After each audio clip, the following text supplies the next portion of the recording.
quedan justo los dos últimos capítulos para revisar.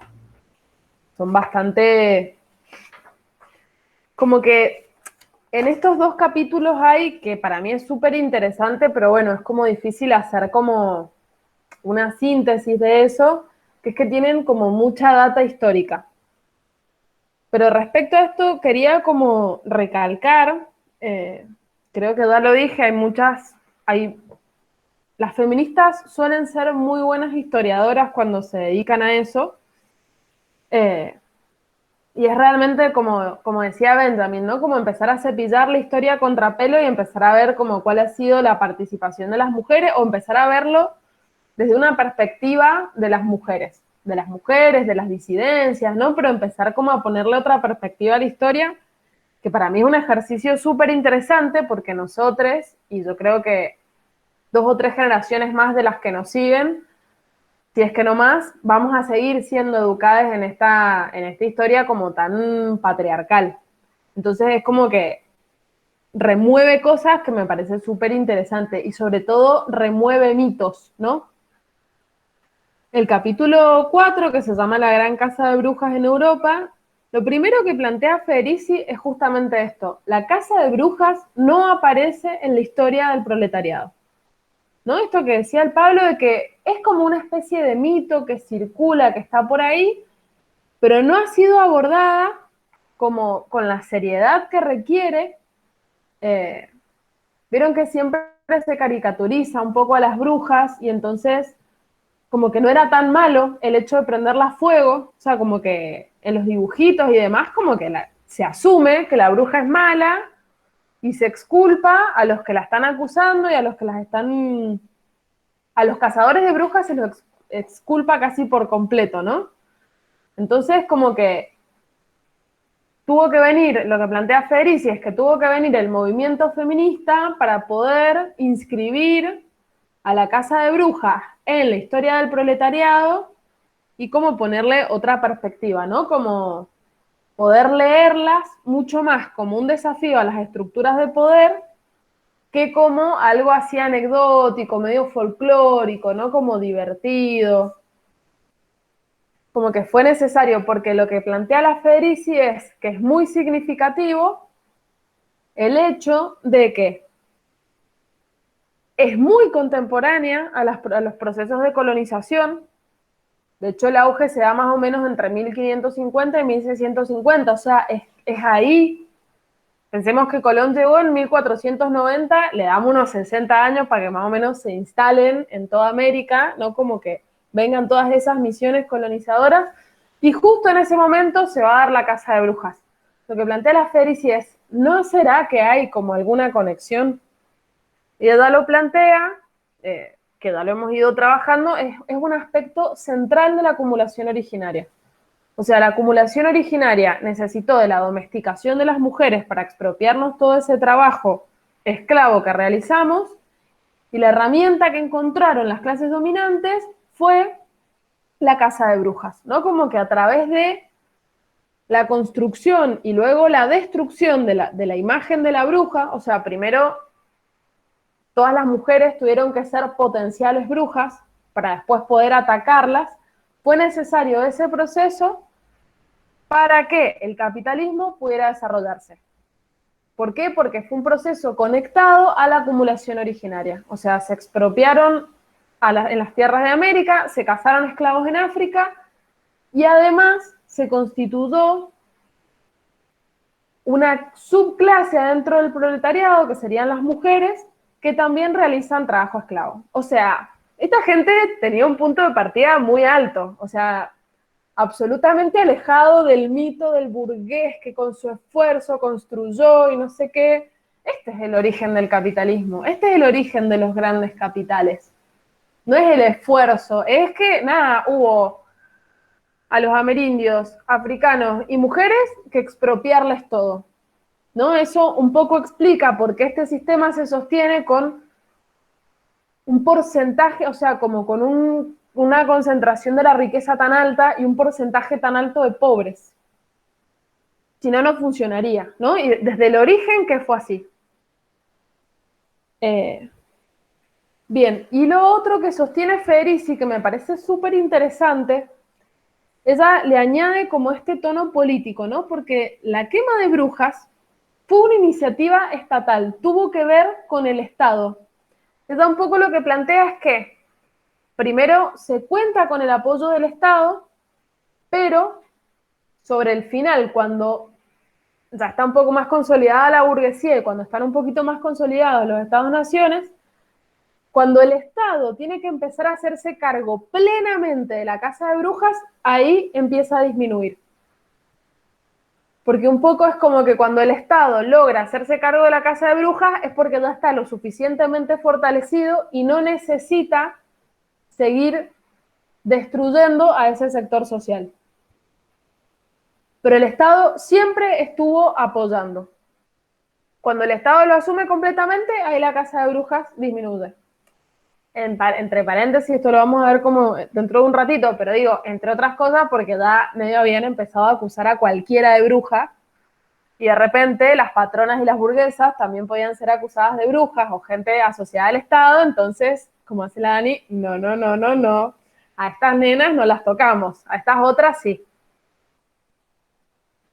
Bien, y hay algo que nosotros hemos naturalizado muchísimo, que es las diferencias entre varones y mujeres, pero esas diferencias no existieron siempre de la manera en la que existen ahora.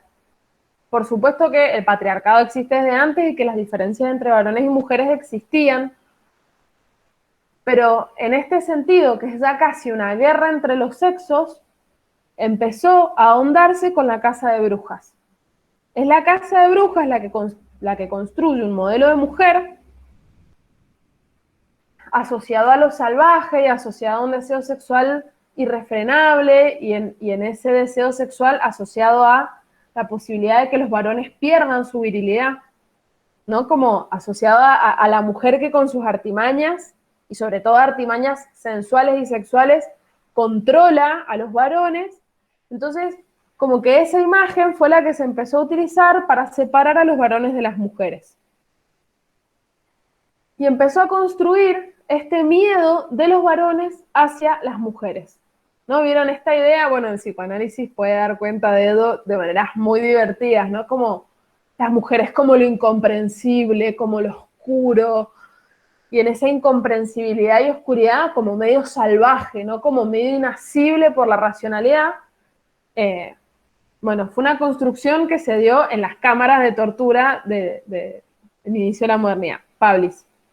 El goce femenino como un goce sin límite, que no está acotado en esos términos, está en psicoanálisis, como ese goce no todo, al que le falta, en cambio el goce fálico es acotado, delimitado a una parte, toda esa cuestión psicoanalítica, sí, totalmente. Bien, sí, es que es así. O sea, lo loco de todo esto es que estamos viendo el origen de prácticas que hoy están como recontra vigentes. Y un poco lo que Federici sostiene también, que a mí me parece interesante, es que no solo se subordina una parte del proletariado a otra, o sea, no solo se subordinan las mujeres a los varones, sino que además lo que se destruye es un universo de prácticas y de saberes que iban en contra del desarrollo del capitalismo. ¿No? O sea, es la subordinación, es como la creación, si se quiere, o la producción de una subclase, por un lado, y por otro lado, la eliminación de todos los saberes y prácticas que esa subclase portaba y que de alguna manera podían ir oponiendo como resistencia al avance del capitalismo. Y ella plantea esto que es como súper claro, que me parece interesante, que es que en la Edad Media no se perseguía a las brujas como se las persigue en la modernidad. Vieron que tenemos como esta imagen de la Edad Media como algo súper religioso, como que solamente dominaba la Iglesia Católica. Bueno, en la Edad Media convivían mucho más comunidades heréticas, que sí, por supuesto, se las trataba de destruir, pero como que había cierta existencia, y las curanderas, las brujas, etcétera, no eran tan perseguidas como lo van a hacer luego con la modernidad. es como que es la racionalidad científica, el saber que se le opone a todo el saber de la brujería. Y Eda lo que va mostrando es que incluso los juicios civiles eran muchísimo más duros que los juicios religiosos. O sea, aunque nos parezca loquísimo, no eran los curas los peores enemigos de las brujas, sino los civiles, ¿no? Entonces, esto un poco da cuenta de que en realidad lo que hay ahí en juego es un modelo de sociedad, con su aspecto económico, con su aspecto cultural, que no es menor, porque en el ámbito de lo simbólico y lo cultural fue necesario instaurar una racionalidad que era radicalmente diferente a la racionalidad que existía en esta concepción más animada del mundo, animada en el sentido de ánima, no como que la naturaleza tiene un ánima, está encantada. Bueno, esa concepción de mundo es la que se opone a la racionalidad científica. Y no es tanto la iglesia la que se opone a la concepción del mundo más animada, ¿no? Sino lo que luego va a ser el doctor de bata blanca, digamos, ¿no? Como con todo su saber legitimado por la ciencia.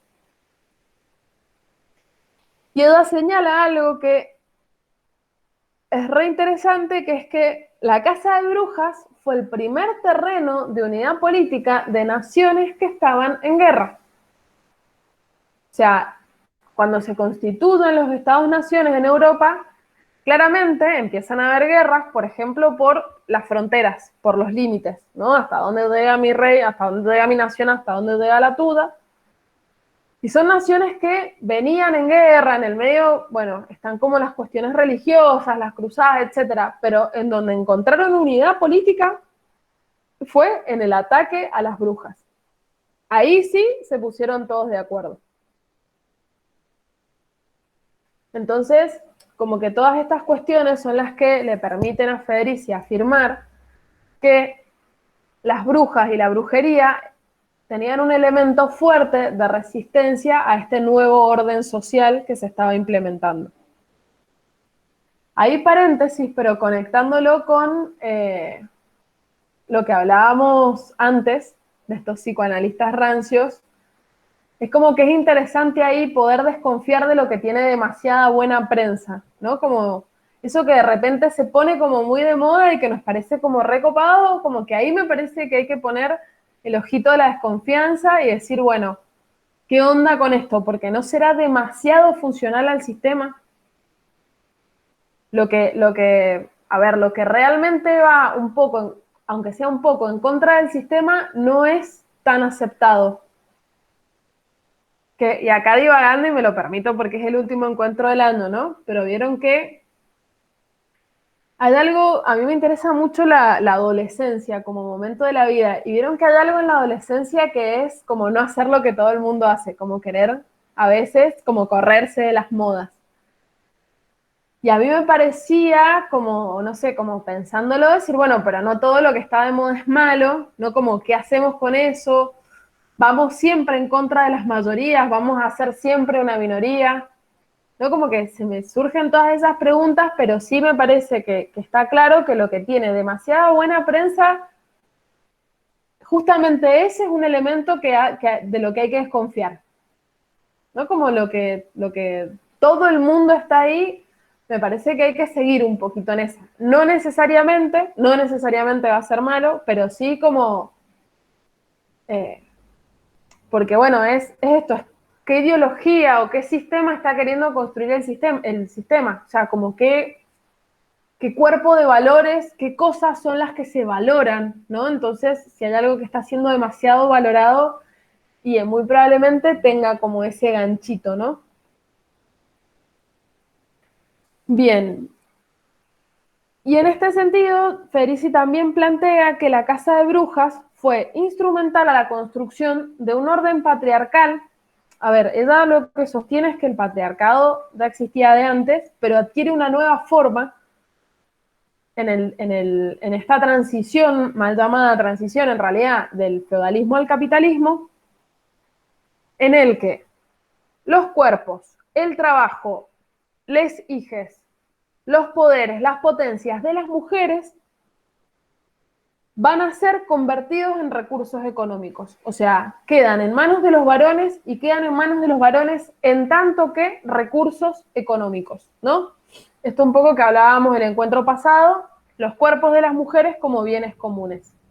Bienes comunes en el sentido de que cualquier varón puede disponer del cuerpo de cualquier mujer, por un lado, pero por otro lado también como este recurso con el que contamos en nuestro modo de producción, ¿no? Este trabajo que está como permanentemente, como que está siempre ahí, ¿no? Como si fuese el agua que está siempre ahí, de la cual podemos hacer uso. Y en ese sentido, lo que se ataca, o sea, no habían, a ver, lo que se ataca es un modo de comportamiento, no habían como delitos específicos que te convertían en bruja. Como que todas las acusaciones contra las brujas eran acusaciones como sumamente vagas, porque se empieza, la brujería empieza a constituir un delito, se la empieza a condenar y se empieza a incitar a la población a que denuncie a las brujas. Entonces, como en ese mambo de cosas que empiezan a suceder, no hay un delito específico, sino que son acusaciones vagas porque lo que se cuestiona, lo que se ataca es un modo de comportamiento, es un modo de vida. Un modo de vida asociado a determinadas prácticas y a determinados saberes. Pero no es que se ataca específicamente el hecho de usar la magia para obtener dinero, supongamos, o para obtener riquezas. No, lo que se ataca es un modo de vida total. Por eso son tan variados los delitos y por eso es tan como difusa o confusa la imagen de las brujas. Y esta confusión también permite hacer esto de convertir a todas las mujeres en potenciales brujas. Es tan amplio el concepto que cualquier mujer puede ser bruja. Cualquier mujer que tenga un poquito más de deseo sexual que lo normal, cualquier mujer que no tenga hijes, cualquier mujer que sea curandera, partera, médica, ¿no? Como que, medio que esto, cualquier mujer es una bruja potencial.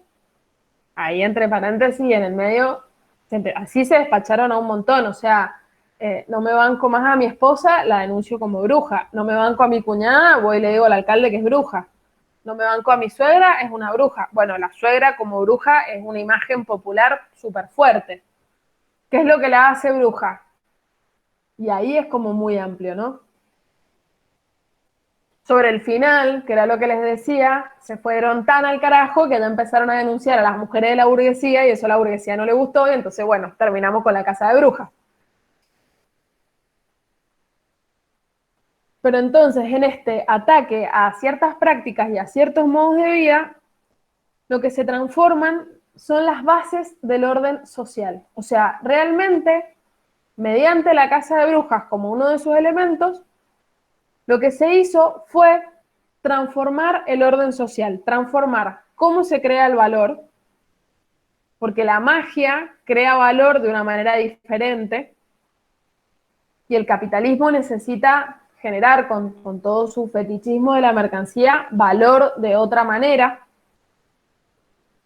O sea, el valor en el capitalismo está dado por un determinado tipo de trabajo, que es el trabajo, o sea, no es, incluso Marx, vieron que habíamos hablado, Marx maneja al menos dos conceptos de trabajo, un concepto de trabajo como lo que nos hace ser seres humanos, no como nuestra característica propia, que es la transformación de la naturaleza y la producción de cultura, y otro tipo de trabajo que es el trabajo bajo el capitalismo. Hoy por hoy, la única manera de darle valor a un objeto es mediante el tipo de trabajo que sostiene el capitalismo. Acá Darko dice, en el documental de 1922, decían que una bruja denunciaba a otras 10 brujas previa tortura, tal cual. Porque otra cosa que se introduce es la división entre las mujeres. Mediante la casa de brujas, lo que se van a romper son los lazos que unen a las mujeres con otras mujeres.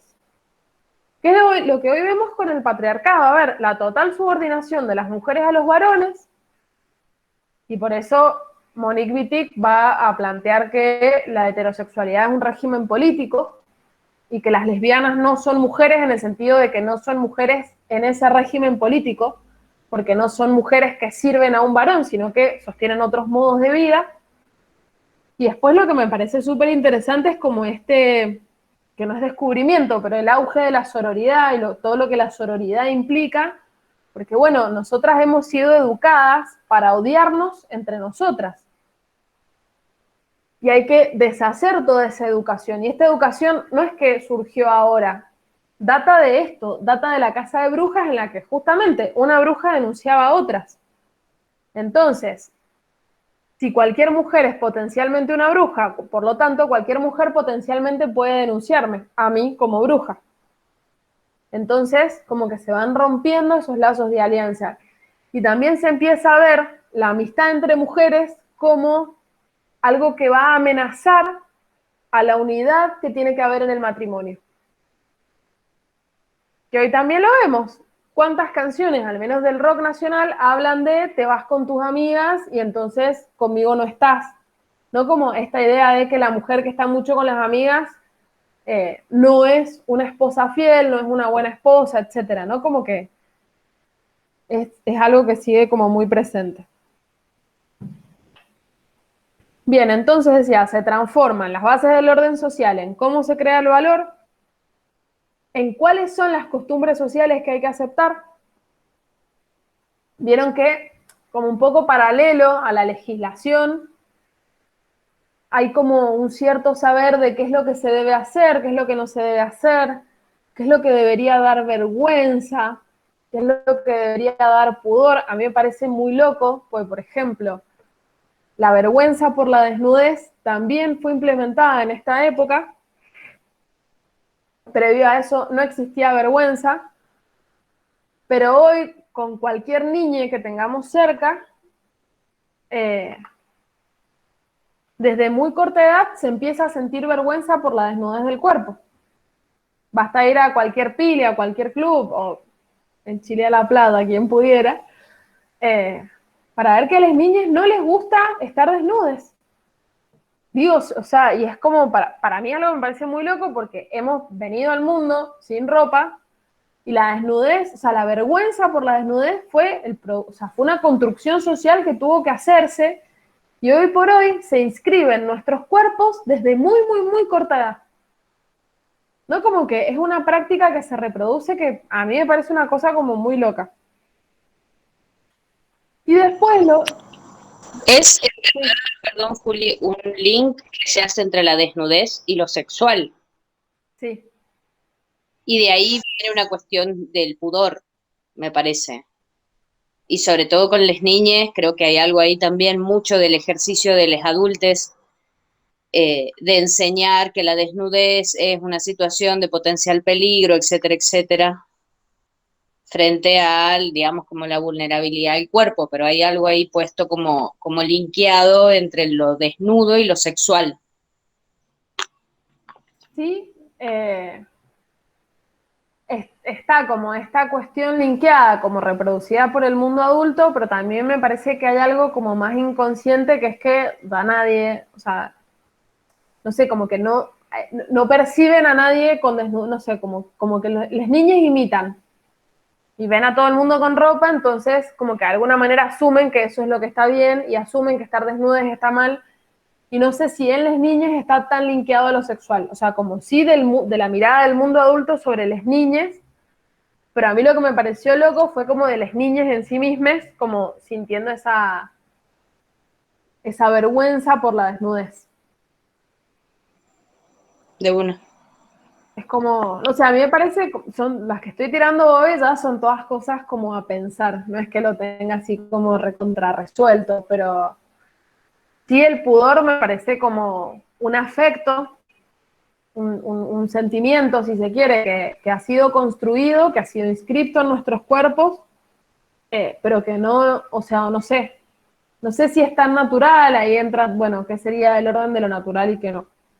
Que es justamente lo otro que se va a transformar en este momento, que es qué es y qué no es natural. Y ahí empieza como toda esta represión sobre todas las prácticas sexuales no procreativas, ¿no? Es como eso. Porque como que a mí me parece interesante como ponerse a imaginar cómo era ese mundo en donde la desnudez no era un delito, donde no existía un horario de trabajo, donde el trabajo asalariado recién está empezando a implementarse, donde todavía persistía una economía de subsistencia, y en donde no estaba establecido qué era natural y qué no era natural en la sexualidad. O sea, hoy por hoy tenemos como todas esas reglas, como mucha iglesia y mucha cultura cristiana mediante, pero eh, no era algo así como, no sé, era como que se vivía de una manera diferente, ¿no? Y por eso fue necesario regular, y esto de lo que contaba el Pablo, de cuáles eran las posiciones que son posibles en el sexo y cuáles no. Acá Lucas dice, la vergüenza me da que es como la culpa, lo único que hace es disminuir la potencia de obrar, tal cual, y porque tanto la vergüenza como la culpa tienen que ver con la mirada del otro.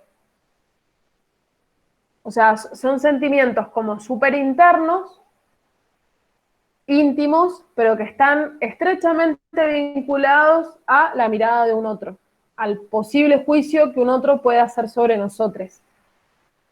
Entonces, ahí es un poco como que lo que se pone en juego es la sociedad, es la sensación de inadecuación en el orden social, tanto la vergüenza como la culpa. Me parece que más la vergüenza igual. Bien. Eh, Después hay como, bueno, vieron que el texto tiene como varios apartados. En Casa de Brujas y sublevación de clases, que es ahí donde Eda sostiene esto de que la brujería era una forma de resistencia al incipiente capitalismo. Justamente lo que va a tener que hacer, lo que van a hacer las clases dominantes es controlar la naturaleza y rechazar lo impredecible de la magia, ¿no? Como que fue necesario construir un saber sobre el mundo que fuese ordenado, que fuese predecible, que fuese racional, que tuviese que ver con los experimentos, y ahí la magia, por un lado, es impredecible, no sigue, entre comillas, estas leyes racionales de la naturaleza, y tiene una relación como privilegiada con los elementos de la naturaleza. Vieron que está esta idea de que las brujas controlan a los animales, como que hablan con animales. Hay muchas cosas de brujería que tienen que ver con controlar fenómenos climáticos, con el tema de las siembras y las cosechas, ¿no? Entonces, fue necesario como erradicar estas prácticas y estos saberes para poder construir la imagen de un mundo ordenado, racional, predecible, ¿no? Como todo lo que tiene que ver con el saber científico. Y sobre todo, eliminar la magia porque era una forma de rechazo al trabajo, como de insubordinación respecto del poder, ¿no? Y acá me parece que queda muy claro en Federici, que es precioso, cómo se interimplican, cómo hay una alianza fortísima entre el desarrollo del capitalismo y el desarrollo de lo que hoy conocemos como saber científico, ¿no? O sea, es como que fue absolutamente necesaria esa alianza y que muchas veces al día de hoy, como que en esto que veníamos charlando sobre la gente progre tiene como esta creencia a veces muy racional en el ámbito científico, en lo científico, en la ciencia, y por ahí como que eso no permite darse cuenta de que la ciencia es otro mito más, ¿no? La ciencia también es un mito diferente, pero también es un mito. Entonces Edal un poco lo que empieza a hacer es, como a la par de los saberes, empezar a identificar quiénes eran las brujas. Y termina dándose cuenta de que las brujas eran las mismas que, ¿se acuerdan cuando fue el tema este de la suba de precios en Europa? Que hubo como una gran crisis porque hubo una gran inflación. Bueno, eran ellas las que salían a, no sé, por ejemplo, evitar que se vendiera todo el grano que había en la ciudad. ¿no? Eran esas mujeres las que habían salido a luchar porque en ese momento muchas de ellas habían estado por fuera de la ley, porque había una legislación tan patriarcal que las mujeres no podían ser condenadas. Entonces, las mujeres que se habían levantado durante la inflación, las mujeres que hacían que iban y desalambraban los cercamientos, todas ellas van a ser las mismas que van a ser condenadas como brujas. Entonces, ahí hubo también no solamente un disciplinamiento patriarcal, un disciplinamiento sobre los saberes y las prácticas de la brujería, sino también un disciplinamiento político, sobre todo a estas mujeres que se habían levantado en estas revueltas. Y acá se hace como un vínculo con las persecuciones a los herejes. La Dani dice, sí, lo de querer ser ciudadanas es una trampa, tal cual, porque es como que para mí también es una discusión súper abierta, como amplia, pero sí, es como querer volver a inscribirte en el ámbito del Estado, que ya es dueño de tu cuerpo, es dueño de tu sexualidad, es dueño de tus modos de vida, ¿no? Como encima querer ser ciudadana es como, bueno, es un poco un arma de doble filo. Ahí en ese sentido me parece como re interesante pensar esto de que, como corrernos esta idea de que la historia progresa y que sobre todo en lo que respecta a las mujeres hoy por hoy tenemos muchos más derechos que antes, ¿no? Hoy por hoy la situación de las mujeres es mejor que la situación de las mujeres en la Edad Media. Ahí yo pondría un poco de sospecha sobre esas afirmaciones y me parece más interesante pensar que son situaciones diferentes, que quizás hoy tenemos un poco más de derechos civiles, ponele, pero bueno, ¿a costo de qué? ¿No? Como que está bueno analizar como cuáles son las ganancias y cuáles son las pérdidas y no creer que civilización, razón y progreso necesariamente son una línea que va como aumentando el bienestar de las personas. Porque digo, también la creencia de que el mundo científico es un mundo verdadero y limpio y que eso también genera como este mito de que lo mejor que nos puede pasar es la ciencia de ahora. Y no sé, en términos de saberes, si es tan potente la ciencia como no sé si en términos de modos de vida es tan potente el poder ser ciudadanas del Estado y seguir luchando por derechos del Estado.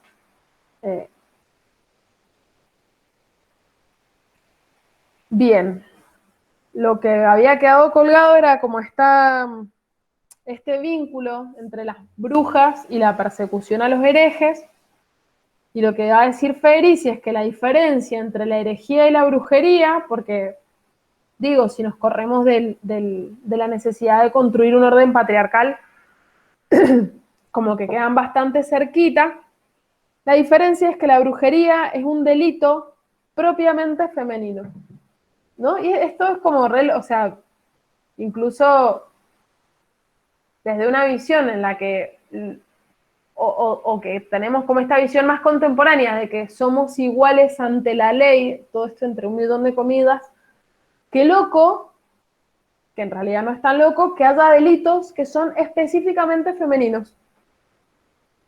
Hay delitos que solamente podemos cometer las mujeres.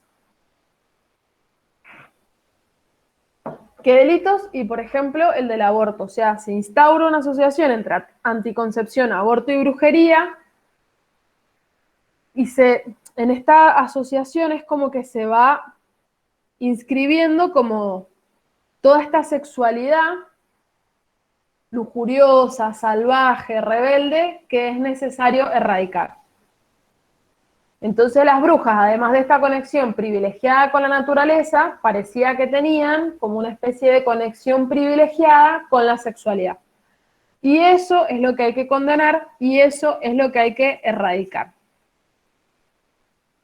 Es como que lo que va a sostener Federici, que se empieza a formalizar la demografía como la primer ciencia del Estado, y en paralelo a eso se van a atacar, o sea, se van a empezar a tipificar los delitos reproductivos y se los va a empezar a atacar. Entonces, a la imagen de la bruja se la asocia con el aborto, con el no tener hijes, Y vieron que hasta hoy sigue, ¿no? Como esta idea de, todo entre comillas, la tía solterona que no tiene hijes porque debe ser media bruja. ¿No? Como que un poco sigue ahí, ¿no? Como que las mujeres que no tienen hijes, como que hay todavía una cierta sospecha por parte de la sociedad o por parte del Estado. Bueno, todo esto debe a la institucionalización del control estatal del cuerpo femenino y está esto que les decía de como lo amplia que era la figura de la bruja. O sea, la bruja podía ser partera, ahí asociada a delitos reproductivos. Mendiga, todas las mujeres que andaban mendigando en las ciudades porque habían excluido a una gran cantidad de la población de sus propios medios de subsistencia, también son condenadas como brujas. Y vieron que un poco, no sé si cuando eran chiquitas les pasaba que les amenazaban con la vieja de la bolsa, o como que iba a venir una vieja bruja que se les iba a llevar, y esa vieja bruja, o sea, esto era bruja, era vieja y era pobre. Y a ese sujeto había que tenerle miedo. Las gitanas, tal cual. El miedo que nos metían con las gitanas porque eran mujeres que no estaban del todo inscriptas en el orden social blanco, puro y casto. También brujas eran las mujeres libertinas y promiscuas, y acá está la asociación entre las prostitutas y las brujas. Y de hecho, el hecho de que una mujer tuviera mala reputación ya era un indicio del que se podía sospechar de que era una bruja. Si la mujer tenía mala reputación, podía ser una bruja. Acá les voy a leer un fragmentito que me gustó un montón.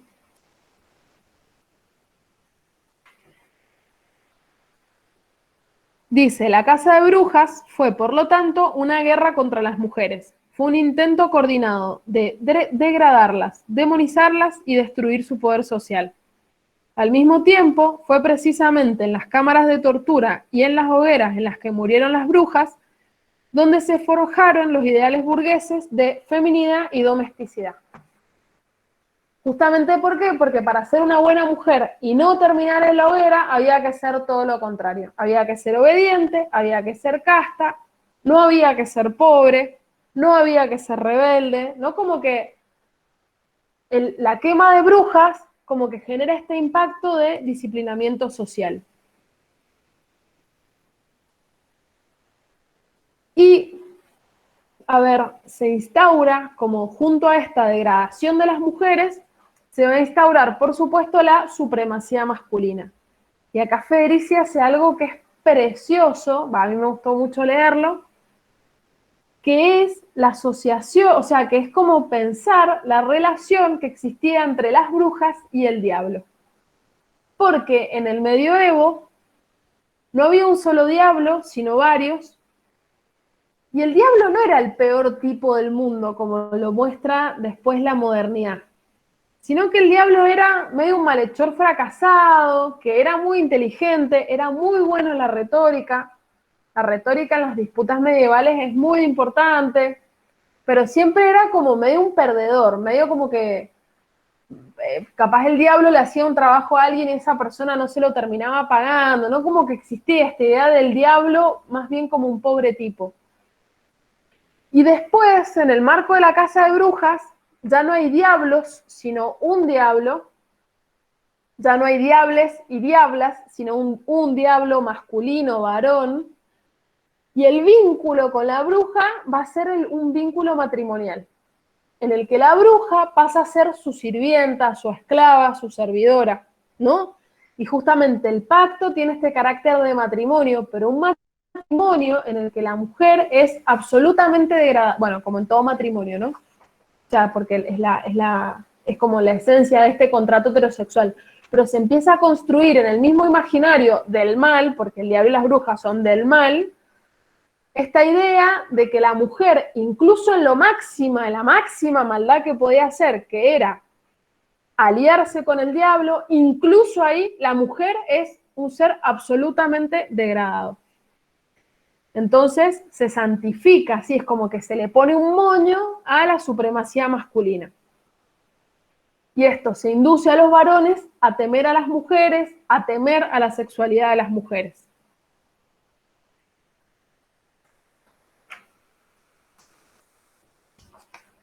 Juli, en relación a eso, el encuentro pasado yo les comentaba algo que parece bizarro, pero que es un dato histórico, que es la cantidad de grabados que representan a un montón de mujeres besando el ano del diablo. Esta relación entre sexualidad, matrimonio entre la bruja y el diablo, un diablo, ¿no? Criminalización de una sexualidad. Sí. Les leo acá un fragmentito. Dice, las brujas fueron acusadas simultáneamente de dejar impotentes a los hombres y de despertar pasiones sexuales excesivas en ellos. La contradicción es solo aparente. En el nuevo código patriarcal que se desarrolló en concomitancia con la Casa de Brujas, la impotencia física era la contraparte de la impotencia moral. Era la manifestación física de la erosión de la autoridad masculina sobre las mujeres, ya que desde el punto de vista funcional no había ninguna diferencia entre un hombre castrado y uno inútilmente enamorado. Los demonólogos miraban ambos estados con sospecha, claramente convencidos de que sería posible poner en práctica el tipo de familia exigida por la prudencia burguesa emergente, inspirada en el Estado, con el marido como rey y la mujer subordinada a su voluntad, desinteresadamente entregada a la administración del hogar. Si las mujeres con su glamour y sus hechizos de amor podían ejercer tanto poder como para hacer de los hombres los súcubos de sus deseos. Es decir, se instala esta idea de que el hombre puede tener, o sea, como el mayor peligro es que el hombre quede subordinado a la mujer. ¿Cómo va a quedar subordinado a la mujer? Y mediante la potencia sexual femenina. Entonces, ¿qué es lo que hay que hacer? Dinamitar la potencia sexual femenina. No es como que se arma esta construcción y a ver, hasta el día de hoy está en la cultura popular. Me ha hechizado, me ha enamorado, me ha embrujado, el famoso poderudo, ¿no? Es como el varón que siente muchísima vergüenza social porque lo que se ve debilitado ahí es su virilidad, su masculinidad. El elemento que le otorga poder en la estructura social. Entonces, fíjense que hay tan poco, o sea, por eso decía que el matrimonio es siempre la subordinación de las mujeres a los varones, porque la idea sobre la que se construye es como un poco esta de que la mujer tiene que ser una sierva y que el varón no tiene que estar completamente entregado. El varón tiene que como seguir sosteniendo ese resto de masculinidad. Entonces, como que ahí es un poco que se termina de hacer esta alianza entre las brujas y las prostitutas, y lo que antes era visto como un servicio social, ya sea el de la curandera, ya sea el de la prostituta, pasa a ser criminalizado. Y a la vez, fíjense cómo se les niega a lo que podríamos llamar las viejas el derecho a la sexualidad, ¿no? O sea, se empieza a erradicar esta sexualidad y la asociación entre vejez y sexualidad empieza a ser una asociación de lo malo, de lo demoníaco, de lo que hay que, de lo que hay que combatir. Esto me parece re loco porque, digo, al día de hoy hasta a veces nos cuesta imaginar que las personas que son un poco más grandes que nosotros, digo, porque a veces ni siquiera tanto, tengan una sexualidad activa. Nos cuesta muchísimo pensarlo. No sé si a alguno le habrá pasado de creer que, ya no sé, a partir de los 50 dejamos de tener sexo. O sea, es como una locura. Pero está inscrito, ¿no? Porque la asociación que hay es juventud, belleza, sexualidad. Esa asociación está bien. Esa asociación es del orden de lo bueno, de, si se quiere, de lo casto y de lo puro. Pero la asociación entre vejez y sexualidad, en el imaginario social, tiene como ciertas notas de perversión, ¿no? Es como que es algo que no puede ser permitido. Es algo que no Sí, no se porque puede... ya no está en la reproducción. Claro. Claro, todas las sexualidades no reproductivas son las sexualidades condenadas, pero a mí me parece que la más fuerte tiene, o una de las más fuertes, tiene que ver con la vejez. Y abro otro paréntesis, ¿no? Pero qué loco cómo se redujo la sexualidad a algo como muy mínimo, que es el carácter reproductivo de la sexualidad. O sea, como un universo entero se reduce a una sola función. Bien, y ya sobre el final del capítulo, Federici va como a empezar a introducir algunas cuestiones entre la relación entre la Casa de Brujas en Europa y lo que ella denomina el Nuevo Mundo, América. Porque el quinto capítulo es ya directamente la Casa de Brujas en el Nuevo Mundo. Entonces, un poco lo que ella sostiene es que las personas homólogas de las brujas van a ser las personas de América y las personas de África, ¿no? Entonces se redefine la negritud en toda su amplitud racial de negritud y la feminidad como marcas de bestialidad, ¿no? Como que se lo asocia a lo animal. Y a todo esto, en este desencantamiento del mundo y su mecanización, también el mundo animal se constituye como un otro, radicalmente otro de lo humano. Esta distinción que no estaba tan presente o que no estaba tan fuerte entre el mundo animal y el mundo humano, se desarrolla, se profundiza, y a lo animal se le agregan las mujeres, los indios y los negros.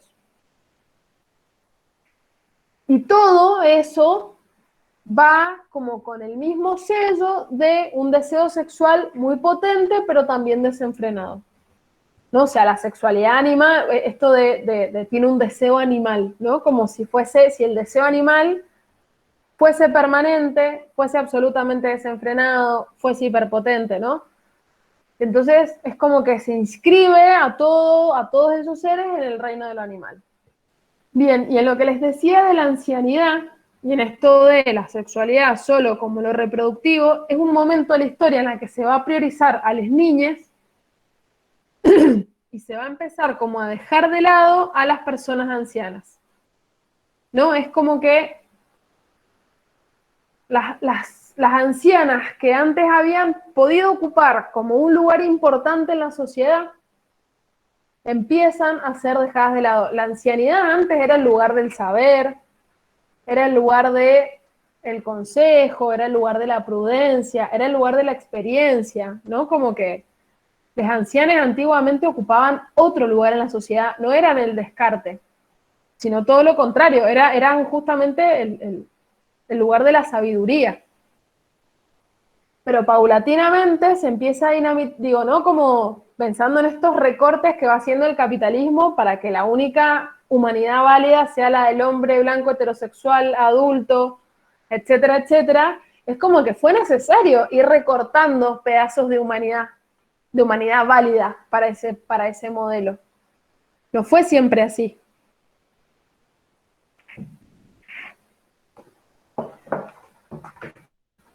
Y les había buscado el último fragmentito, hoy me habían dado ganas de leerles,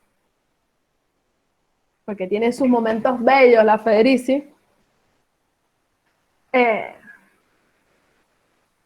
Ella está hablando en este momento de las curanderas, de cómo las curanderas perdieron como su peso social y su rol social, que había sido muy importante. Y dice, con la persecución de la curandera del pueblo, se expropió a las mujeres de un patrimonio de saber empírico en relación con las hierbas y los remedios curativos que habían acumulado y transmitido de generación en generación.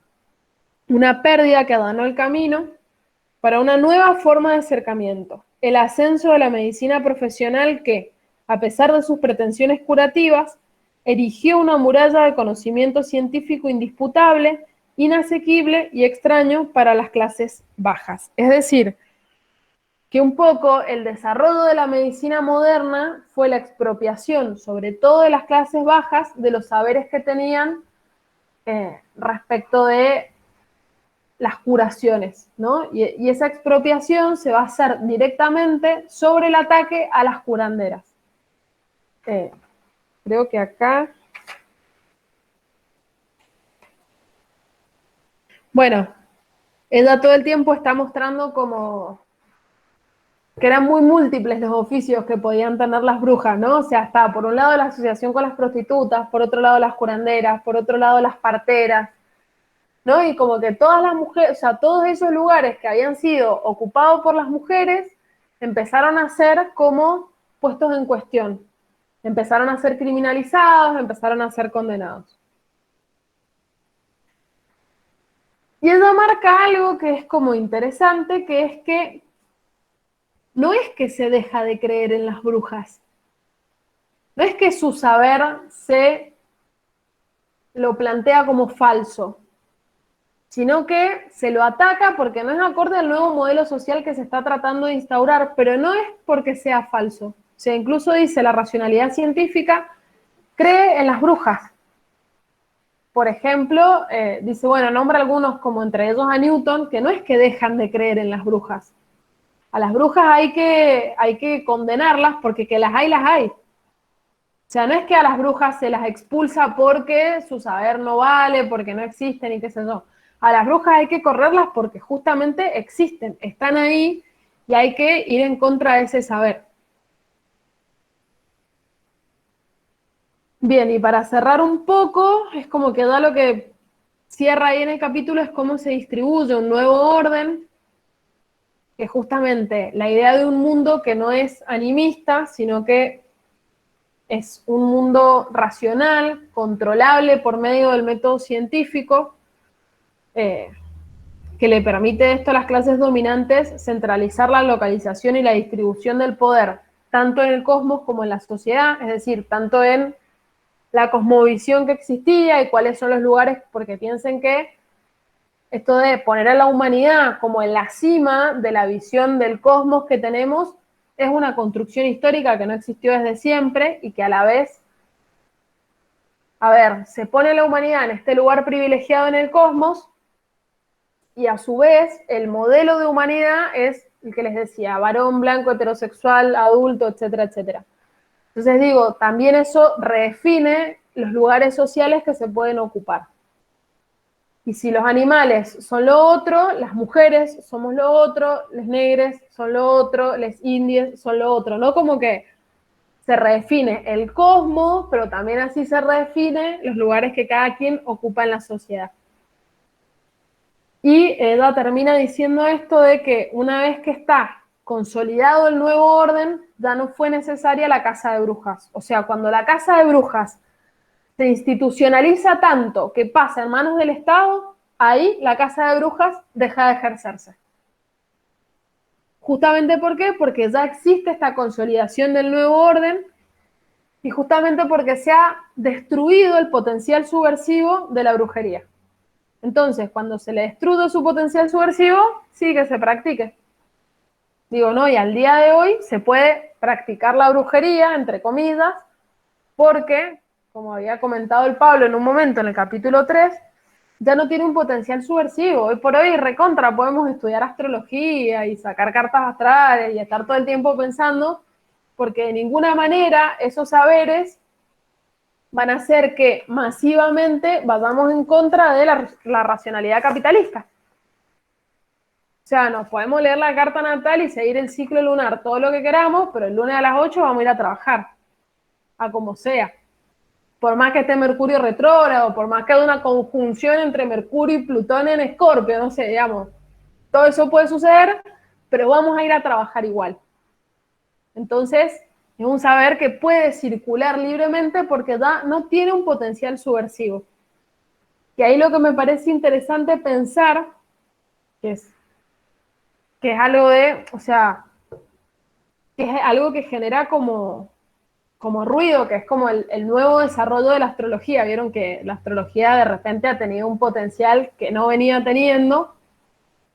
Para mí tiene que ver con un desencantamiento de esta creencia en la racionalidad científica, como a un nivel masivo, como que da los saberes que nos venían explicando, ya no nos explican, ya no nos contienen, ya no nos sanan, entonces se han empezado a buscar como otros saberes, y me parece que ahí nos quedará la tarea de ver qué podemos encontrar de subversivo en esos saberes. O sea, como no entregar de vuelta ese saber, aunque da en gran parte lo esté, obviamente, ¿no? Pero como no hacer coaching astrológico, sino tratar de hacer algo como un poco más interesante, quizás una vuelta al cuerpo, no sé, como algo que le permita recuperar, aunque sea parte de su potencial subversivo.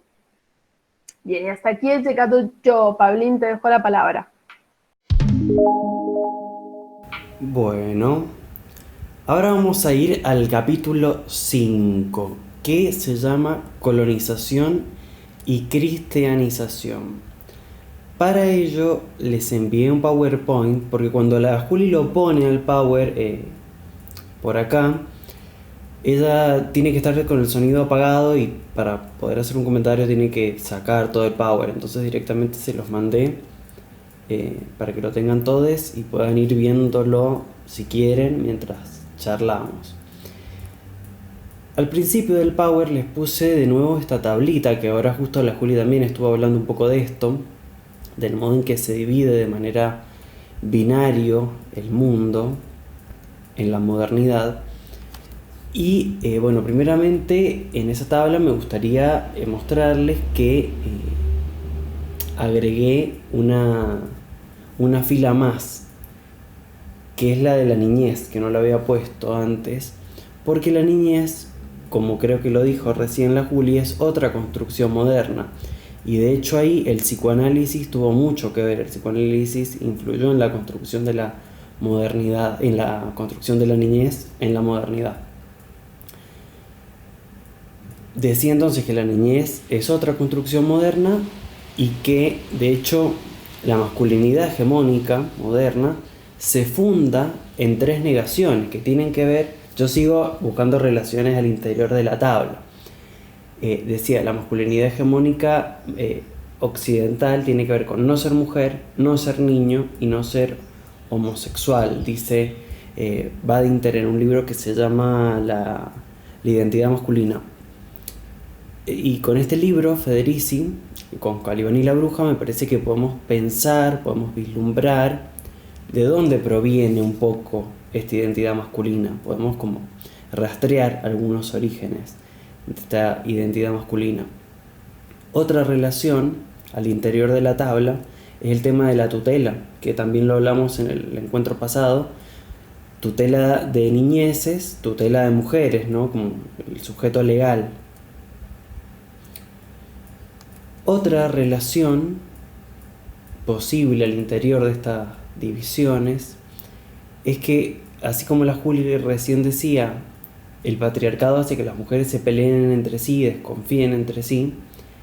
El colonialismo, de lo cual va a tratar este 5º capítulo, también va a hacer que los países colonizados y vecinos peleen entre sí y desconfíen entre sí. Pienso, bueno, el ejemplo bochornoso de nuestra historia es la guerra de la Triple Alianza, ¿no? Donde Brasil, Uruguay y Argentina atacan Paraguay, destruyen todo, matan a todos los hombres mayores de 13 años, bueno. ¿Por qué todo esto? Porque Paraguay había comenzado un proceso de industrialización y de medidas proteccionistas al interior de su economía.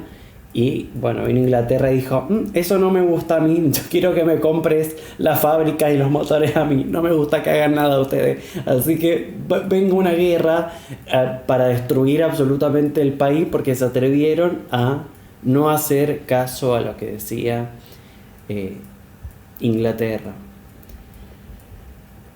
Bien, eso por un lado en cuanto a las relaciones. Sin embargo, también no podemos dejar de contemplar que este cuadro, esta tabla binaria, simplifica algo que es mucho más complejo, ¿no? Siempre que vemos un binario hay que desconfiar, o sea, entendemos que es la construcción binaria que el mundo occidental hizo, pero no por eso podemos reducir el mundo a esa construcción, ¿no?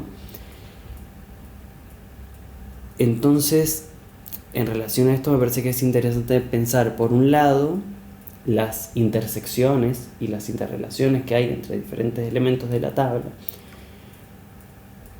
Por ejemplo, mujer burguesa blanca, ¿qué va a decir Federici? ¿Qué van a decir otras autoras, que traje algo acá al final para que lo abordemos. No es lo mismo una niñez en el primer mundo que en el tercer mundo. Bueno, muchas relaciones que se pueden hacer conjugando los diferentes elementos de la tabla, pero también contemplar que si bien hay relaciones que las he tratado de establecer en el encuentro pasado y en este, también cada parte, cada fila de esta tabla tiene su idiosincrasia, tiene elementos que funcionan de manera singular y que funcionan de manera diferente a los demás sistemas binarios de opresión. Por ejemplo, de ser niño se sale a ser adulto por lo general, ¿no? En cambio, bueno, no sé si de ser racializado se pasa muy fácilmente a ser no racializado, ¿no? Como de ser niño se pasa a ser adulto. Bueno, digo para no caer en excesivas simplificaciones.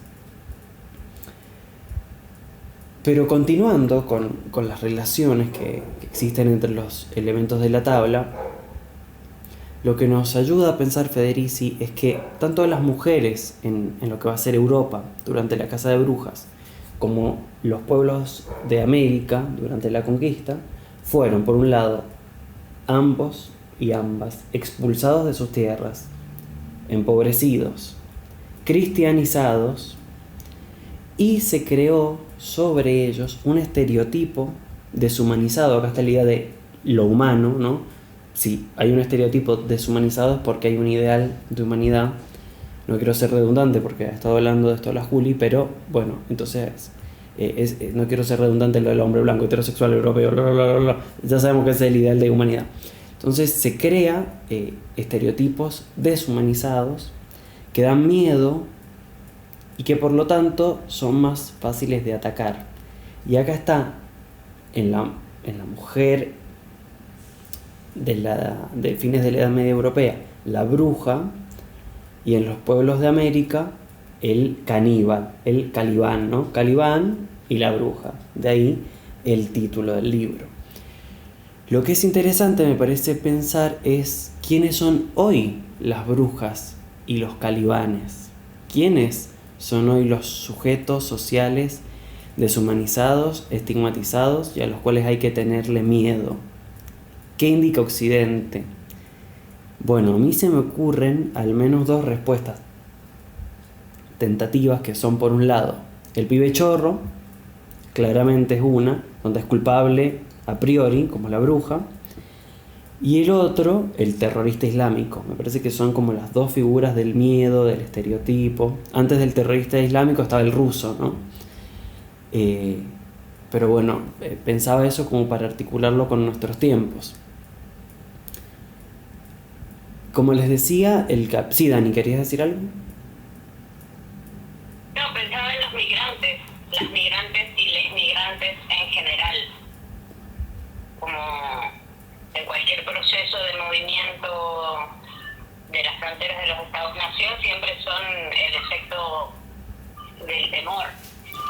Sí, de una, el migrante. Ay, sí. A mí me pienso ahora en época de pandemia, ¿no? Donde ese otro ya pasa a ser el otro es cualquiera, o sea, que ya no, que puede ser cualquier persona, hasta una amiga, un amigo. Porque sí, yo creo que ahora con esto está llevándose como al extremo. Totalmente. La pandemia como un momento en el cual el prójimo o el cercano cada vez pasó a ser más, sí, un extraño, un posible enemigo, sí, totalmente. La pandemia ha roto muchos lazos. Bueno, no sé si, no es que quiera que nos pongamos a hacer terapia grupal, pero les habrá pasado que durante todos estos meses, como no hemos podido ver a gente, también hemos dejado, bueno, de verlas por un lado, pero también con algunas personas de hablar, hemos hablado menos.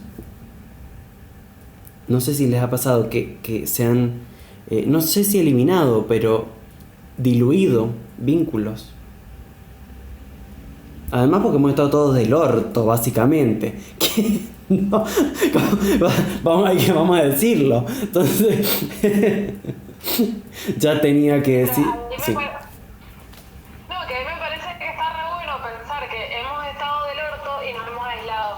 Sí. Digo, ¿no? Como que podríamos haber estado del orto como lo estamos y habernos juntado. O sea, decir, bueno, con quién es de mi comunidad, yo me comunico, yo me vinculo, yo genero como una red de sostenimiento y no, estamos tan entrenaditos en el individualismo que la respuesta fue más individualidad, más soledad, más aislamiento. Y que también está todo el modelo... No, perdón, hay una cosita y te dejo. Que también está todo el modelo nórdico, que de a poco vamos incorporando, con que las nuevas tecnologías ayudan mucho a eso, del no molestar, ¿no? O sea, yo me acuerdo, tengo recuerdos, siendo pequeño, de que la gente caía a la casa de uno, porque no había teléfono a veces, entonces caía. Claro, no todo el mundo tenía teléfono fijo en algún momento. Entonces la gente caía ahí a la casa, bueno, ¿qué estás haciendo? Bueno, no lo hago, no hago más. Y con todo un modelo nórdico, hay un documental que se llama La teoría sueca del amor, que es esto, es el hiperindividualismo. Ay, ¿cómo voy a escribir? Si ya escribí ayer, ¿cómo voy a molestar de nuevo? Que estoy mal, no sé qué. Hay todo un mambo con eso también. Dani.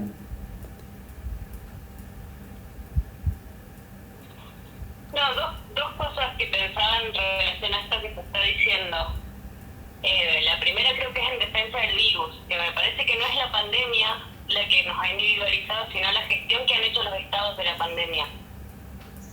Y la manera en la que nosotros como comunidad hemos decidido abordar un hecho que nos atañe como comunidad, que no es lo mismo que haya sido el virus en sí mismo. Otra vez como esta cosa de lo humano y lo no humano y nuestra poca capacidad de relacionarnos con todo eso que no es lo humano, que no somos nosotros, sino es un bicho que está ahí como atentando.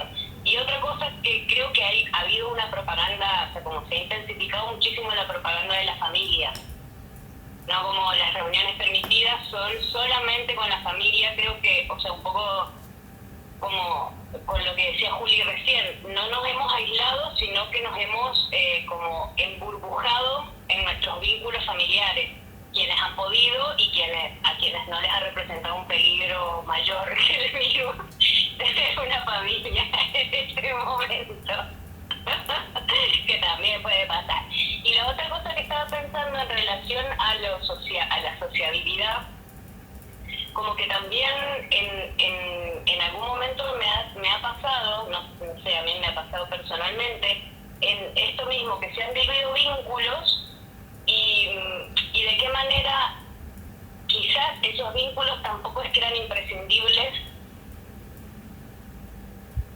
y que quizás eran como esta cuestión de que si es necesario juntarse, si es necesario tener amigas, si es necesario ser sociable, si es necesario querer gente, si es necesario que la gente te quiera mucho, como que también hay una propaganda muy clara en cuál es la forma de sociabilizar y que la forma de sociabilizar es sí o sí juntarse con gente y no, por ejemplo, ante una situación como esta, generar como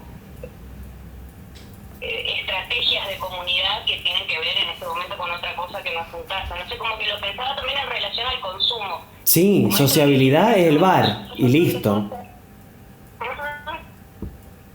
Sí, eso. No puedo más que darte la razón en todo. Sí, estoy muy de acuerdo. Perdón, Juli.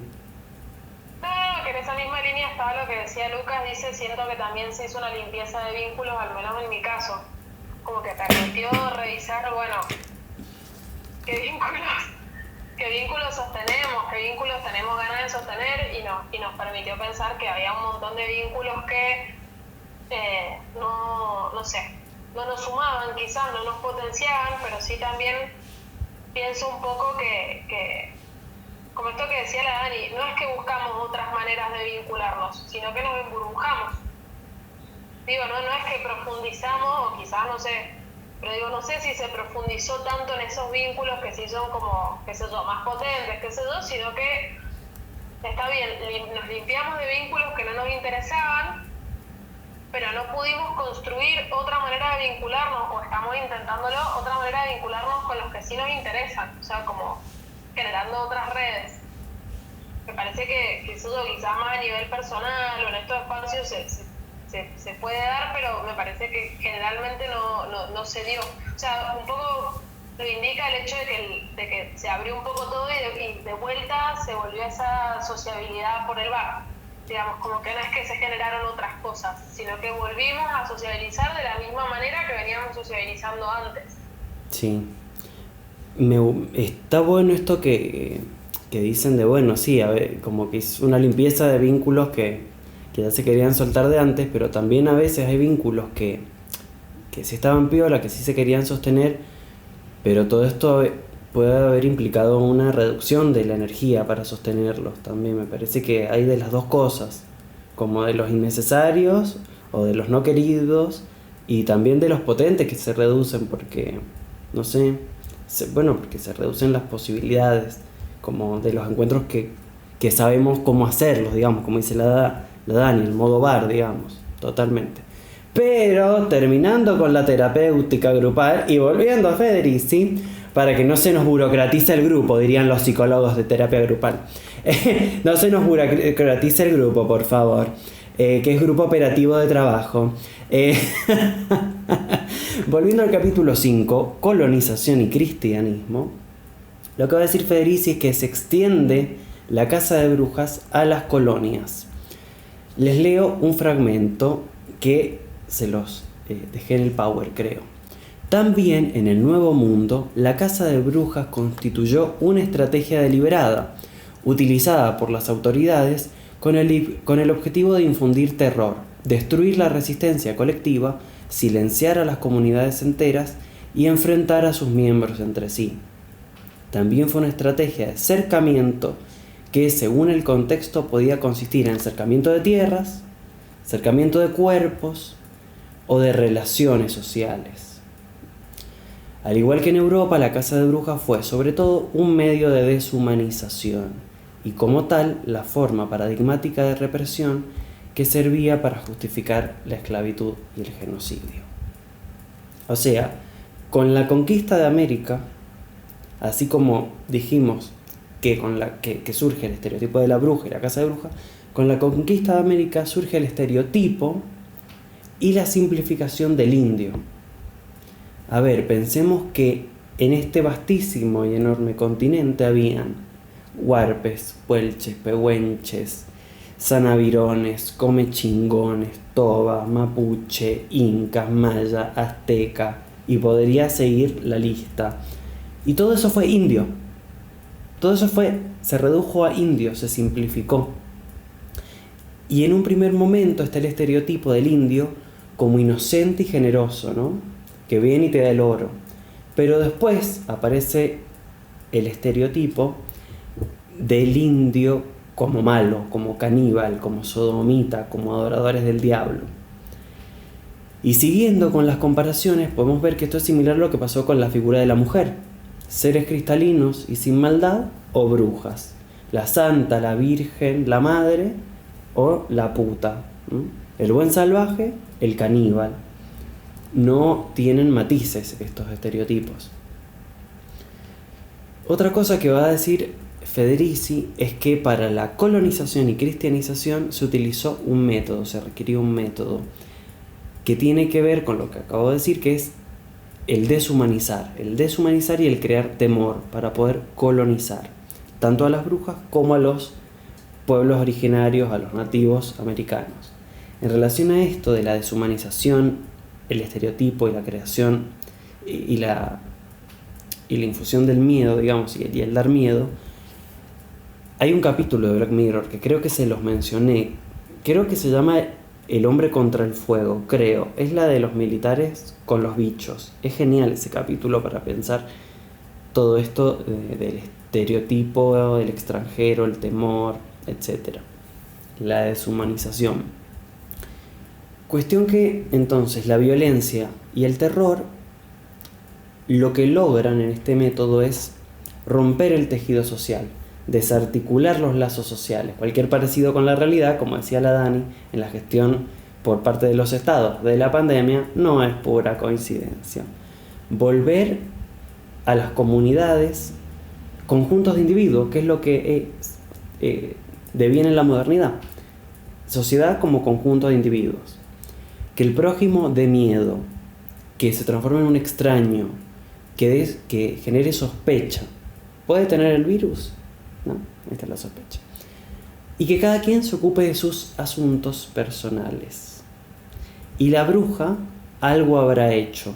Otra frase muy vinculada a nuestra historia. Le cuento a las personas que son de otros países que algo habrá hecho es la frase que muchas personas decían durante la última dictadura militar cuando secuestraban y desaparecían a una persona. Algo habrá hecho, por algo se lo llevan, ¿no? Bueno, algo habrá hecho la mujer para que la denuncien por brujería, ¿no? Entonces, nos va a decir Federici que los españoles, la conquista, lo que trae, lo que exporta, es la misoginia a América. No digo que en América no hubiera un patriarcado precolonial, pero seguramente, bueno, primero que no había uno, seguramente como había multiplicidad de pueblos, quizá había muchos, pero no tenían la forma estructural y universalizada que tiene el patriarcado capitalista moderno, ¿no? Entonces, quizá habían, ¿no?, patriarcados, sí, pero no tenían necesariamente la virulencia que trajo la Casa de Brujas, que fue exportada de Europa y que llegó a América. Entonces nos dice la autora que las mujeres de América fueron protagonistas primordiales en la resistencia anticolonial, porque eran quienes más se veían perjudicadas, porque fue su estatuto el que más se vio menospreciado, ¿no? Sí, Darko, te escucho.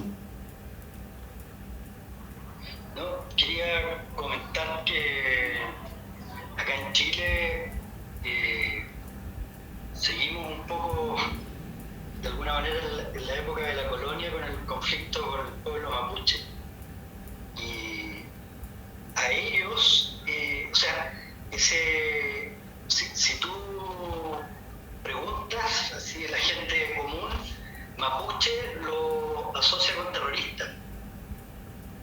¿Ya? Porque se queman camiones, se queman casas en la zona allá de la Araucanía. Entonces son terroristas y se aplica la ley de seguridad del Estado. Pero no hay nadie que pregunte, se sienta a conversar por qué llegan a hacer eso.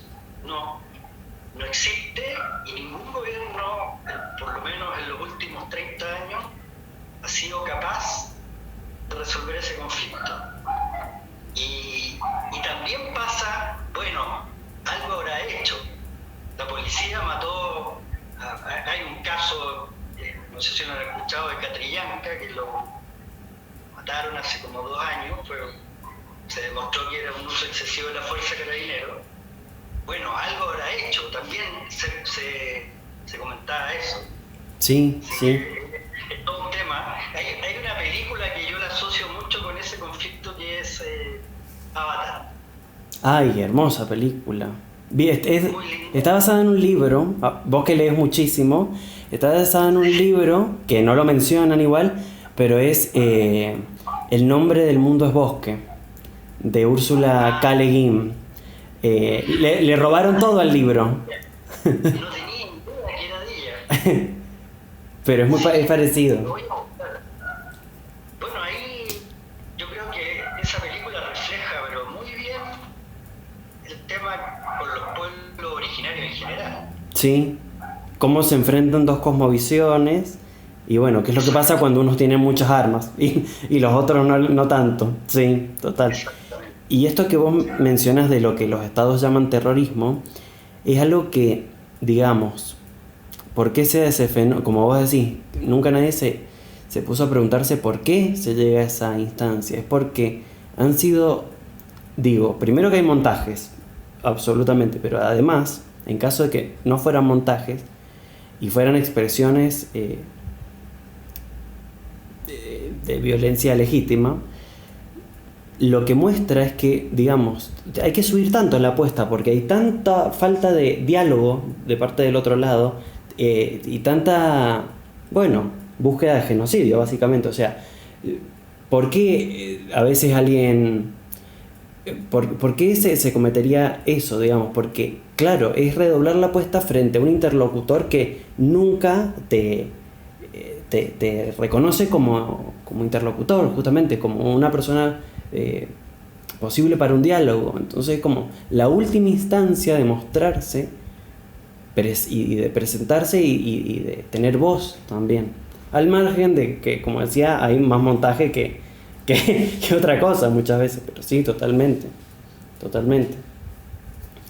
Bien, volviendo entonces al tema de caza de brujas e implantación del patriarcado europeo en lo que va a ser después llamado América, lo que nos dice Federici es que hay una hipótesis también de que hubo un cierto efecto boomerang, como que la caza de brujas en América repercutió en la caza de brujas en Europa, y como que digamos, se perfeccionaron las técnicas y se volvieron a llevar para allá. Esto está bueno para no pensar que es unilineal todo, como que de Europa viene para acá y listo. No, los fenómenos son sistémicos, son, digamos, ya con el descubrimiento y conquista de América aparece la globalización, digamos. Si viene un término que aparece después y que da cuenta de otro momento, con otras tecnologías, vamos, que es el principio de la globalización. La modernidad se constituye como global. Busca serlo. Entonces está bueno pensar los fenómenos en términos sistémicos, eso es lo que quería decir, con las características que tienen los sistemas. Para eso hay un libro que les recomiendo mucho que se llama Teoría de la Comunicación Humana, de Watzlawick, creo que se pronuncia así, de Watzlawick, y un par de personas más, no es el único quien lo escribe, donde analiza qué características tiene un sistema. Y bueno, el feedback es una de las características del sistema. Algo va y algo vuelve, este efecto boomerang. ¿Y por qué hubo efecto boomerang? Planteé esta hipótesis porque ¿por qué no fue solo una cuestión unilineal de influencia? Porque con la llegada de América, los europeos, en cierta medida, la idea sería como que confirman la idea de que hay lugares enteros donde se adora al diablo. Entonces eso les permite recrudecer la caza de brujas en Europa. Acá les leo, lo podés escribir, lo puso la Juli, Teoría de la Comunicación Humana y Watzlawick, bueno, no puedo, ahí está, gracias Juli. Sí, no me lo sé de memoria, pero ahí está, Watzlawick, gracias. Bien, un libro de psicología sistémica clásico, ¿sí? Un lindo libro para pensar muchas cuestiones vinculares.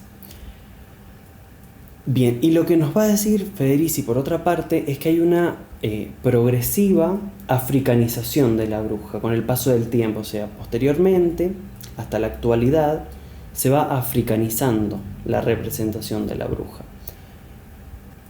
¿Por qué? También porque, como dice Federici, el proceso de acumulación originaria no es solo uno, como para Marx, sino que van habiendo nuevos procesos de acumulación primitiva. Y ahí cae en la volada África. Entonces ahí también dice Federici que hasta la década del 90, no sé si hasta hoy también, pero al menos registra hasta la década del 90, caza de brujas en África, en territorios donde ha ido a influir el FMI, se han buscado instalar políticas neoliberales de ajuste, etc. Entonces, bueno, se vincula con eso la africanización de la bruja, como que la bruja va teniendo cada vez más características afro en la representación imaginaria. Bien, en relación a esto de que el proceso de acumulación originario no es uno y para siempre como lo pensó Marx, sino que son sucesivos y que están vinculados a las crisis del capitalismo y que está vinculado a que Europa exporta sus crisis. Hay otra película, les menciono, bueno, hoy hablamos de Avatar hablamos del capítulo de Black Mirror, y hay una película que se llama también La lluvia, que la analizamos una vez con la Juli, pero cuando los talleres eran presenciales, así que eso no quedó grabado. Ya en algún momento podríamos repetirlo, porque es una gran película sobre la privatización del agua en Bolivia, así que se las recomiendo. Y ahí se ve cómo esta acumulación originaria no fue de una vez y para siempre. Dicen los comentarios, el video de Dussel que recomendaste, es buenísimo, a propósito de la colonización y el eurocentrismo. Sí, ahora lo traje al encuentro de Dussel. ¿Por qué? Porque con esto que acabo de decirles termina el capítulo de Federici. El capítulo 5 es muy cortito.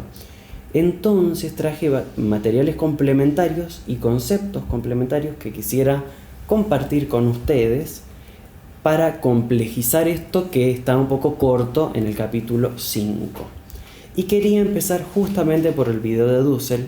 Gracias por verlo. Yo sé que la Dani creo que también lo empezó a ver, que le trajo así algunos recuerdos. No sé si alguien más lo pudo ver. Se pueden pensar muchas cosas a partir de ese video. La verdad que es una clase, así, cómo tiene tanta información este señor. O sea, lo máximo, Dussel, lo máximo. Si alguien no lo vio, algunas cositas que se pueden asociar a esto. Bueno, y si lo vieron también me gustaría que lo charlemos.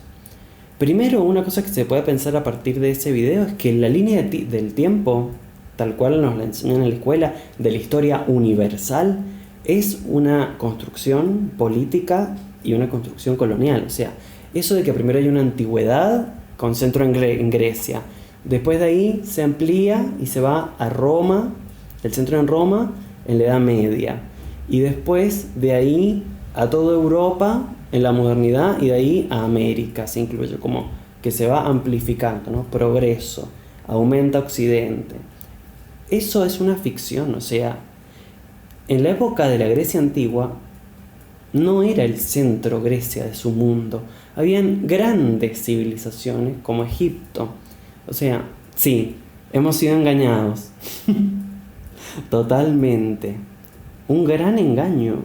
Y lo repetimos, y nos lo creemos, y nos lo enseñaron así, y se nos escapa, y concebimos la historia así, con esa linealidad, y siempre con Europa como protagonista central. No sé si alguien quería decir algo. Sí, Dani, ahí vi tu mano. No, Darko, perdón. Estaba gestualizando porque me acuerdo de las sensaciones que me generó, como eso, hemos sido engañadas. Como me pareció brillante Sí. en todo sentido. Entonces estaba como que me vuelvo loca de nuevo. Darko, ¿vos querías decir algo? No, pero, o sea, se me había quedado levantada la mano, pero aprovecho igual para comentar que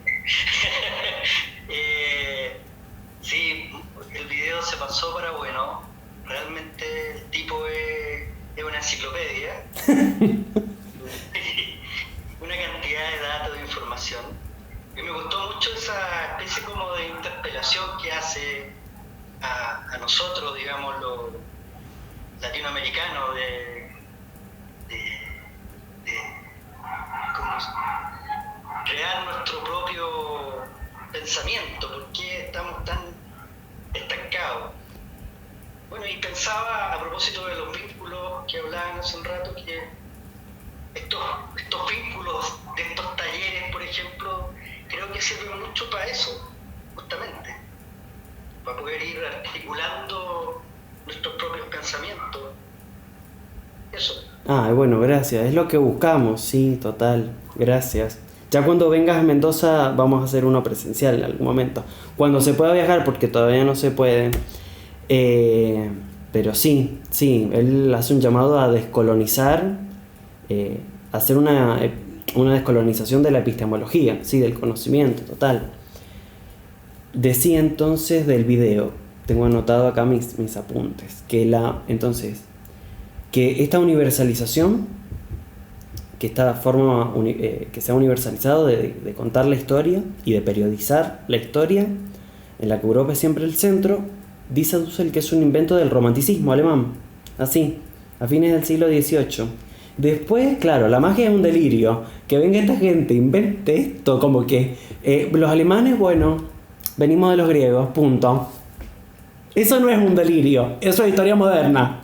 Pero ¿qué es esto? ¡Fuera! Bueno, entonces es un relato eurocéntrico, yo agregaría, delirante de la historia. Con todo el respeto que tengo por los delirios, pero que justo este se hace pasar, es el que hemos creído que es el racional. En otros momentos Dussel habla de que antes que aparezca el ego cogito de Descartes, el yo pienso, que siempre se lo piensa como el primer filósofo de la modernidad, está el yo conquisto, ¿no? O sea, pudo haber un Descartes, pudo haber ese pensamiento en Europa porque se robaron todo, hay que decirlo. Les dejé en el Drive, en la bibliografía complementaria, un textito muy breve de Dussel, por si quieren leer algo, leerlo a él. Bien, otra cosa que muestra Dussel en este bello programa es que, claro, durante la Edad Media Europa está encerrada, dice. O sea, hay una especie de muro. Por el este el Imperio Otomano y por el sur los árabes, hasta España. De hecho, España, muchas regiones de España, llevan más tiempo histórico al mando de musulmanes que de España, digamos, básicamente, ¿no? Bueno, entonces como el mundo musulmán en la Edad Media era enorme, había un gran desarrollo científico, mientras en Europa andaban quemando brujas, había un gran desarrollo de las matemáticas, etc. Y bloqueaban a Europa. Por eso las cruzadas, como intento de romper esa especie de muro, y también por eso, al estar bloqueados por el este, al estar bloqueados, sí, bien digo, por el este y por el sur, intentaron llegar a las Indias por el oeste. Por eso Colón.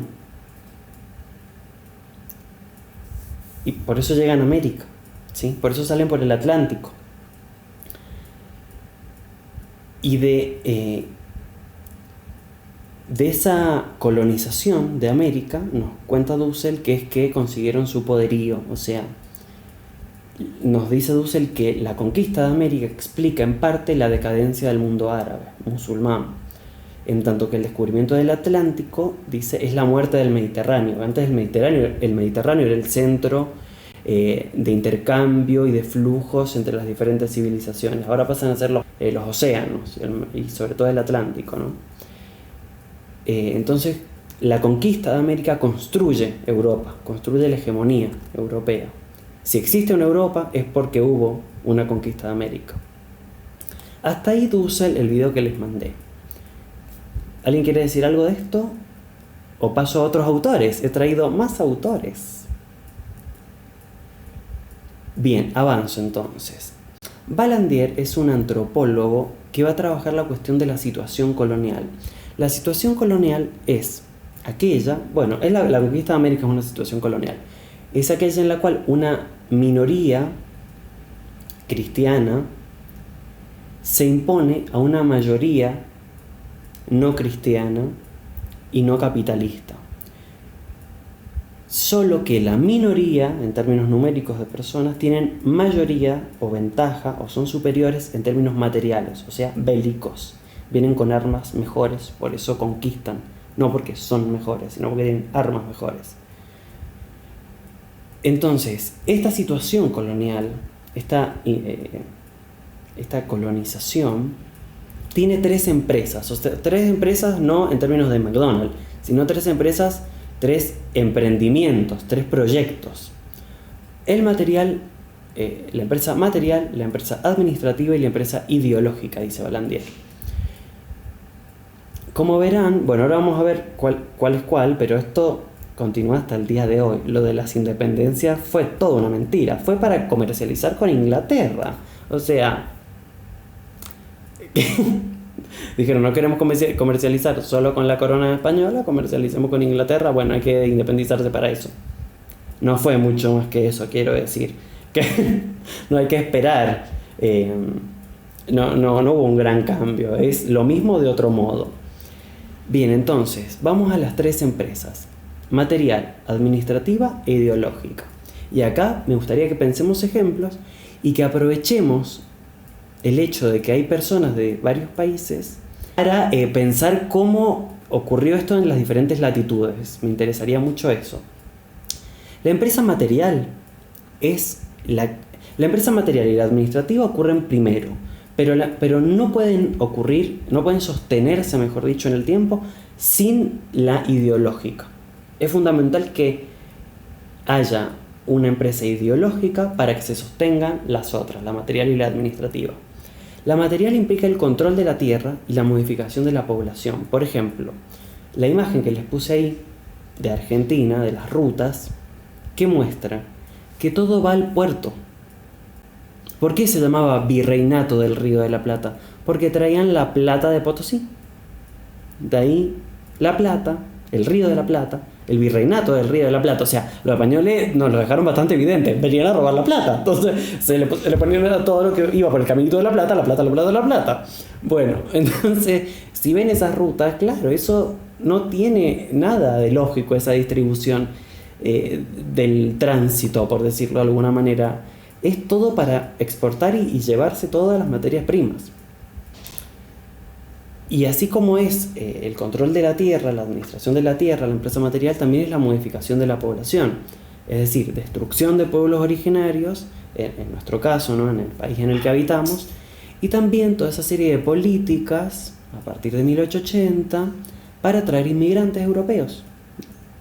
Acá ya me fui del 1400, pero quiero que lo pensemos en términos amplios. Hasta ahí la material.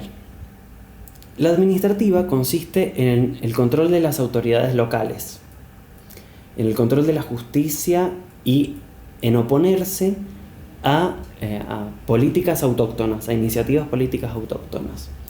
Acá está el FMI teniendo un lugar dentro de la Casa de Gobierno, decidiendo políticas económicas del país. Porque te cuento, Darko, seguimos con el FMI, es el eterno retorno de lo mismo, nuestro bello país. Por otro lado, las redes sociales que utilizamos tienen legislaciones extranjeras de Estados Unidos. O sea, no, si bien las usamos acá, no se rigen por leyes de acá. ¿Por qué fuimos al juez Griesa por los fondos buitre si quedan en Estados Unidos? Porque creo que, no me acuerdo bien si fue, bueno, el del helicóptero, yo no los nombro, para mí esa gente me da mala suerte. El presidente del helicóptero, o cual estableció leyes para que esas temáticas se terminaran disputando en terrenos jurídicos extranjeros. Bueno, después, en relación a esto de la empresa administrativa, todas las dictaduras latinoamericanas de finales del siglo pasado, coordinadas por el Plan Cóndor, por la CIA, ¿no?, Allende, con Pinochet, acá, con Videla, etc. O sea, todo oposición a iniciativas políticas autóctonas. Y la tercera empresa es la ideológica, que esta, como les decía, no pueden sostenerse las otras dos sin esta. La empresa ideológica implica la desposesión de la religión autóctona del lugar, nativa, la evangelización, la transmisión de modelos culturales, o sea, implantar el modelo de vida europeo como el ideal, y hacer creer, esto es muy importante, hacer creerle al colonizado la superioridad del colonizador. ¿Cuántas veces hemos escuchado a la tía porota decir, esto en Europa no pasa? ¿Cuántas veces? O sea, la colonización no es posible sin esta última empresa. Y como les decía, bueno, un ejemplo es este: todo en Europa es mejor. Primero, que eso no es verdad, que todo en Europa es mejor.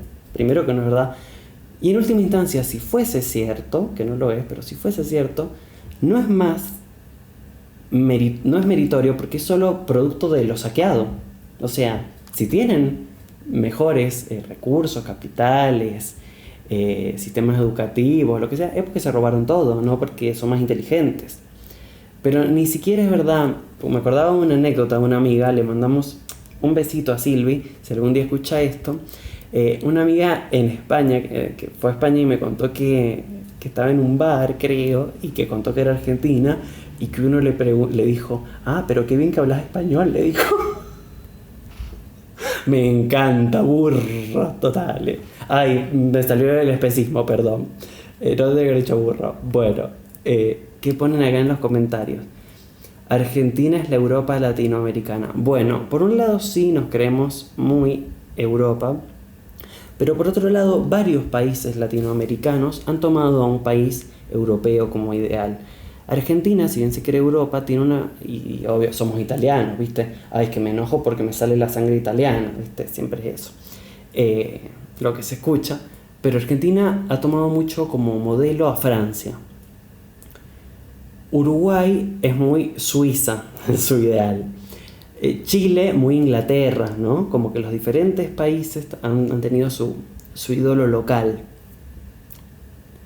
Pero sí, en nuestro país en particular nos creemos, bueno, yo no creo, las personas que estamos acá no, pero obvio que venimos de los barcos, claro, somos europeos. Está todo ese imaginario, que hay un libro que trata sobre esos mitos que creo que se llama Mitomanías Argentinas, que aborda cada uno de estos mitos y los contrasta con datos históricos mostrando que no tienen nada de cierto. Creo, ¿lo han escuchado ese libro, Mitomanías Argentinas? Sí, ¿verdad? No me acuerdo el nombre del hombre que lo escribió. Bueno, después si quieren, si lo buscamos nos va a aparecer. Continuando con la situación colonial y más particularmente con la empresa ideológica. Otro ejemplo. Para esto abundan los ejemplos. Porque como les decía, Alejandro Grimson, gracias. Mitomanías Argentinas, Alejandro Grimson. Como les decía, tiene que ser la que más se sostiene, la ideológica, porque si no lo otro no se sostiene.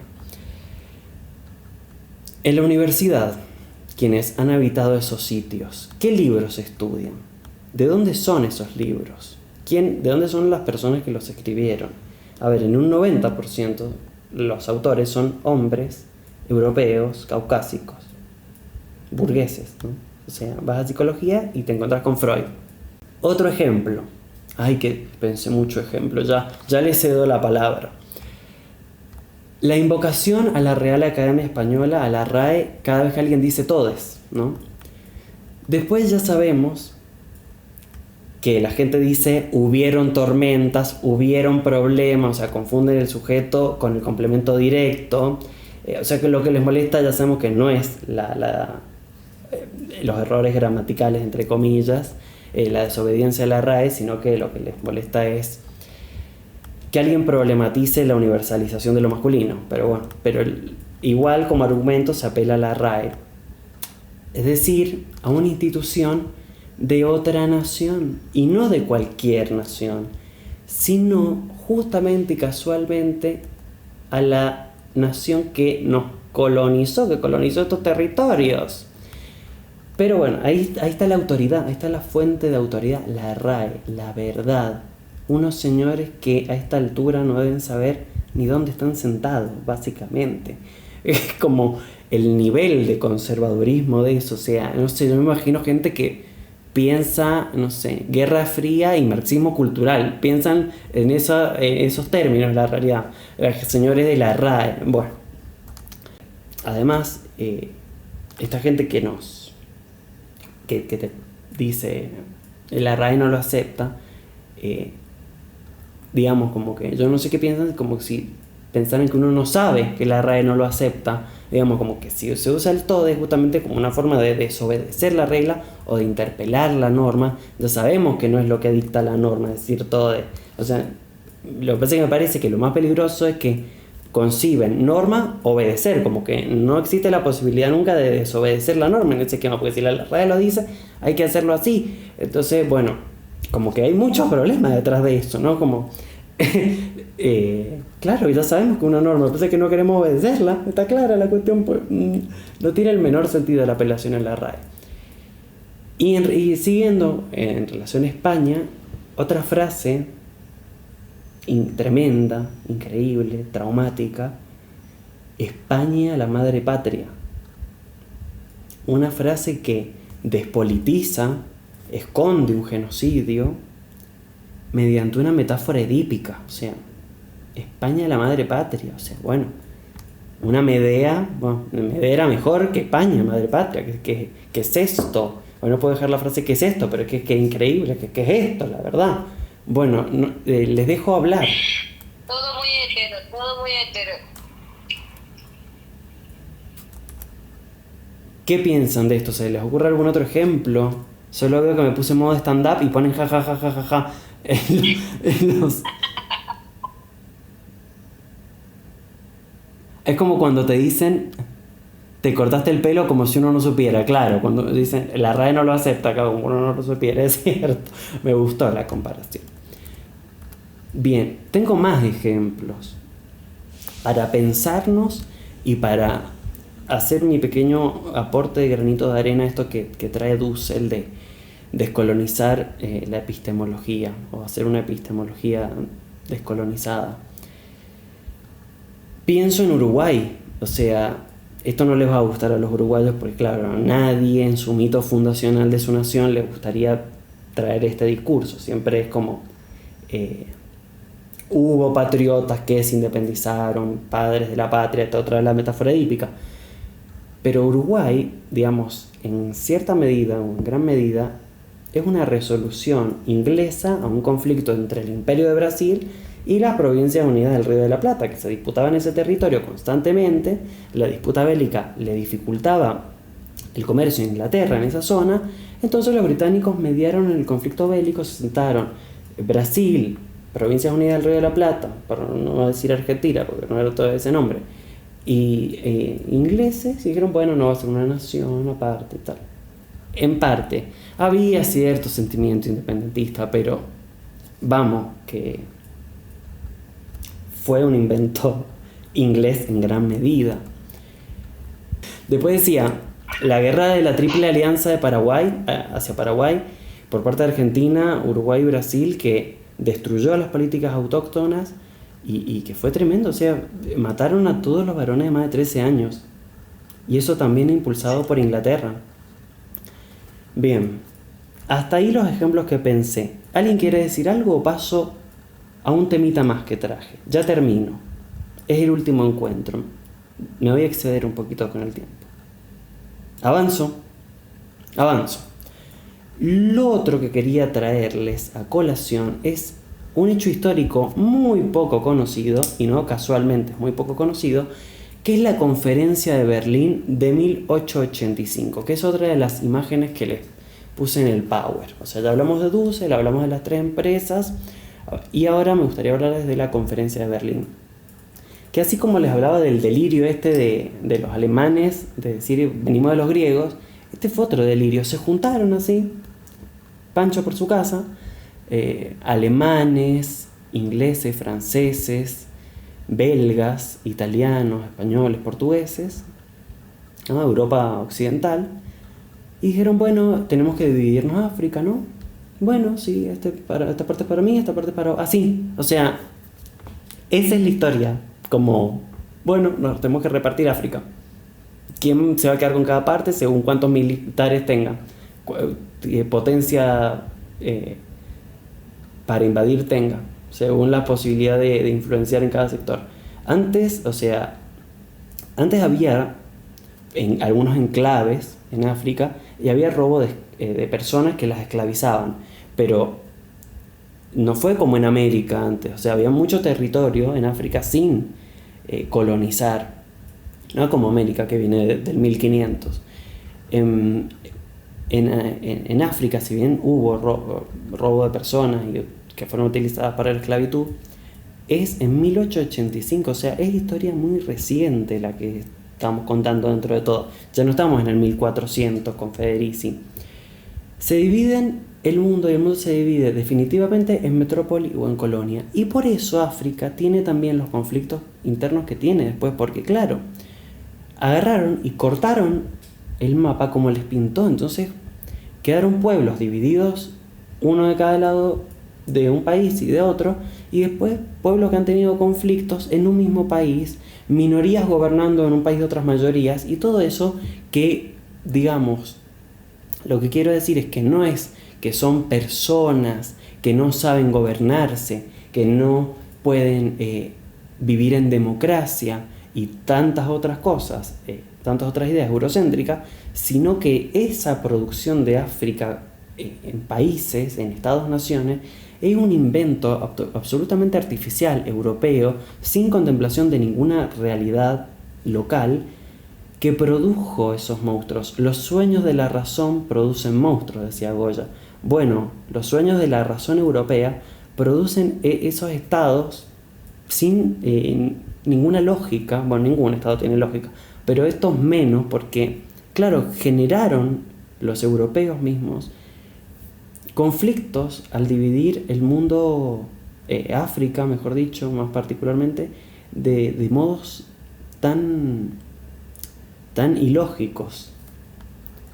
Y la conferencia de Berlín es un hecho histórico que no se conoce. Después googleenlo, van a ver que es así como les cuento. Se reparten las zonas de influencia de África y listo. Y se deja una gran parte Francia, una gran parte Reino Unido, belgas, el Congo belga, ¿no? Una pequeña parte España, también Italia. En fin, un dato histórico para tener en cuenta. Y para ir cerrando, lo último que traje son unas conclusiones e ideas centrales del libro, así como, bueno, ¿qué es todo lo que vimos en estos 3 encuentros? ¿Qué ideas centrales nos tienen que quedar? Porque hablamos de muchas cosas. Bueno, por un lado, ¿existieron las brujas? Una pregunta para hacernos. Bueno, pienso que existieron en tanto que fueron una creación, una construcción de la Inquisición, de la Iglesia, de los poderes fácticos. Fue construida la bruja, no existían las brujas. Existían gente que hacía cosas, hechicería popular, existían mujeres con útero que no seguían normas sociales que después se debieron implantar, pero brujas es una construcción, no existían las brujas. Para construir a la mujer occidental moderna como artefacto político del capitalismo y de la heterosexualidad como régimen político, como dice Molinck-Wittig, se creó la bruja como todo lo que no tenía que ser esa mujer, porque si no, hoguera. Ese es un punto. Otro punto. La casa de brujas no es Edad Media, no es el final de la Edad Media, dice Federici, es el inicio del capitalismo. Es el inicio del capitalismo, en el inicio del capitalismo donde se produce y se intensifica la caza de brujas. Tercer punto. El ejercicio del poder sobre el cuerpo nunca es sin contemplación del género. Esa es la gran crítica a Foucault. El poder opera de manera generalizada y afectó de modo diferente a las mujeres y a los varones y a lo que no eran ni mujeres ni varones, que muchas veces por eso eran brujas también, hay que decirlo. Cuarto punto, eso Foucault. Marx, la acumulación originaria, este proceso violento que Marx indica con el cercamiento de tierras comunes y con la conquista de América, Federici lo amplía al fenómeno de la caza de brujas como otro elemento violento para la constitución del capitalismo. Y a diferencia de Marx, para Federici no hay una sola acumulación primitiva o originaria, sino que hay múltiples. Y que en las múltiples, en las posteriores, se van utilizando estrategias que se utilizaron en esa primera acumulación originaria. Entonces, bueno, esa diferencia con Marx. Y con eso termino. Me cago en el año viejo, me cago en el año nuevo, me cago en el arbolito y me cago en ti.